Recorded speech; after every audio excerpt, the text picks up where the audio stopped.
Expectations చాలా ఉంటాయి. ఆ ప్రెజర్ కూడా మీ పైన ఉంటుంది. 100% ఉంటుంది. అది ఎప్పుడూ అది మేము స్థాపించిన రోజు నుంచి ఈనాడు వరకు కూడా రోజు గెలవాలి, ఆడిన ప్రతిబంధం DVR గెలవాలి అనేటువంటిది నా అభిమానులకు ఉంటుంది. అలాగే నేను కూడా వాళ్ళని రంజింప చేయాలి, వాళ్ళని అలరించాలి అనేటువంటి ఆలోచనతో నేను కూడా ఎప్పుడూ కష్టపడుతూనే ఉంటాను. ఆ కష్టంలో భాగంగానే వాళ్ళ యొక్క టెన్షన్కి గతంలో మీరు కూడా లైవ్ చేశారు కాబట్టి మీరు కూడా చూశారు. అవును, మొన్న మానందికి ఎంతమంది వచ్చారు, లేకపోతే ఏ మాదిరి టెన్షన్ ఉంది, ఎంతమంది వీక్షించడానికి వచ్చారు. భగవంతుడి దేవ వల్ల మా సక్సెస్ అందుకున్నాం. దాని గురించి పెద్ద ఆలోచన లేదు. తర్వాత అనేక విజయాలు కూడా దాంతోనే కైంకర్యం చేసుకున్నాం.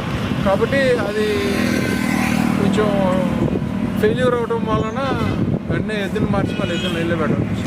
ఓకే అండి చక్రవర్తి గారు, మీరు మామూలుగా అయితే వేరే విధంగా ఉంటుంది. వేరే కంపెనీ అంటే DVR మెంబర్లు అండి మహానందిలో 3